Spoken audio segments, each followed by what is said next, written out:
Tak seperti wayang Jawa atau wayang Bali yang memainkan epos Mahabharata dan Ramayana. Wayang Sasak memainkan lakon yang bersumber dari Serat Menat. Serat yang menjadi inti cerita dalam itu ditulis sekitar tahun 1717 Masehi oleh Ki Carik Narawita atas perintah Kanjeng Ratu Mas Balitar, Permaisuri Sunan Pakubuwana I, Surakarta. Serat itu ditulis dalam bahasa Kawi, bahasa yang juga digunakan dalam pertunjukan wayang sasak.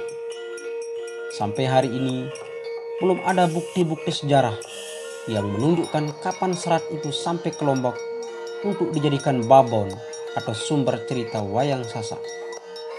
Dalam buku deskripsi wayang kulit sasak terbitan Kanwil Depdikbud NTB tahun 1993 yang ditulis oleh Muhammad Yamin, terdapat beberapa versi datangnya wayang sasak ke Pulau Lombok.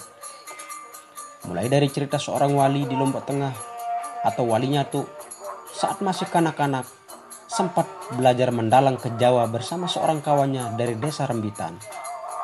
Pada suatu hari, konon Wali Nyatu berangkat ke Jawa setelah Isya dan balik ke Rembitan keesokan harinya sebelum matahari tenggelam.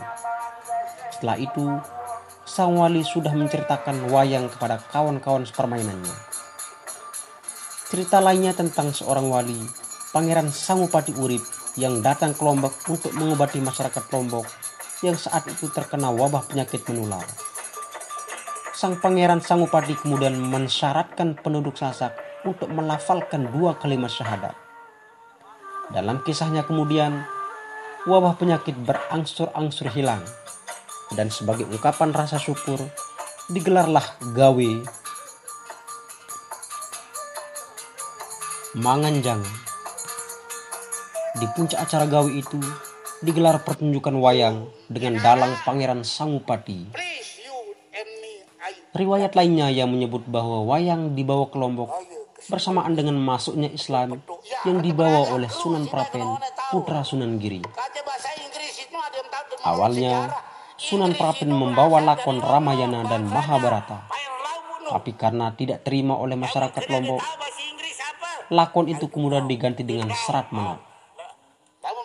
Kendati terdapat beragam versi sejarah datangnya wayang sasak ke Lombok, akan tetapi seluruh sumber itu merujuk pada satu kesimpulan yang sama, bahwa wayang sasak bersumber dari Pulau Jawa dan digunakan untuk menyebarkan agama Islam di Pulau Lombok. Alat-alat musik wayang sasak sangat sederhana, bisa dengan mudah dibawa kemana-mana. Hal itu sangat berbeda dengan wayang Jawa dan wayang Bali. Meski menjadi sarana syiar Islam di wilayah mayoritas penduduk Muslim, wayang sasak tak langsung diterima dengan mudah di Lombok. Tidak semua masyarakat Pulau Seribu Masjid bisa menerima kehadiran wayang sasak. Terutama seumur hidup saya, tidak pernah ada pertunjukan wayang di Pancor ini, kata Haji Muhammad Azhar 80 tahun, Ketua Pengurus Masjid At-Taqwa Pancor. Menurut Azhar, adalah para tuan guru, termasuk Tuan Guru Kiai Haji Zainuddin Abdul Majid, tokoh pendiri Nahdlatul Wathon, organisasi Islam terbesar di Pulau Lombok, yang melarang pertunjukan wayang di Pancor. Kalau mau menonton wayang di Selong, di sini tidak ada wayang, tutur Azhar. Menurut dia, larangan pertunjukan wayang itu bukan lantaran anggapan bid'ah, tapi lebih karena kekhawatiran timbulnya gesekan akibat pertunjukan wayang hingga larut malam. Setiap gawe hari besar seperti perayaan 17 Agustus, biasanya akan diselenggarakan pasar malam di kota Selong. Disitulah pertunjukan wayang digelar. Kendati tak pernah ada pertunjukan wayang di Kelurahan Pancor di wilayah Selong, wayang sasak masih bisa dipertontonkan.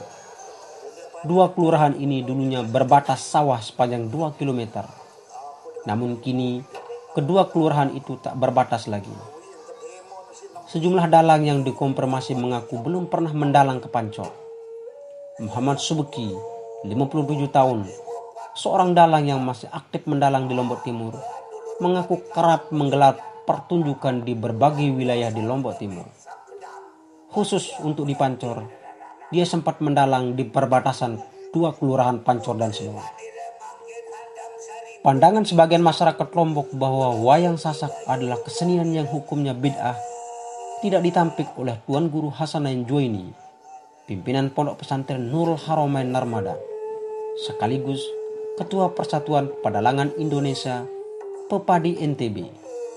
Hasanain menganggap pandangan itu muncul karena ketidaktahuan dan karena kecurigaan. Itu muncul karena satu sama lain tidak saling memahami, karena ketidaktahuan, katanya. Menurut Hasanain, mereka hanya mereka-reka saja pendapat itu, tidak berdasarkan kenyataannya. Kondisi saling curiga itu menurut Hasanain akan diperparah dengan munculnya hoak, kebohongan yang dibuat sengaja.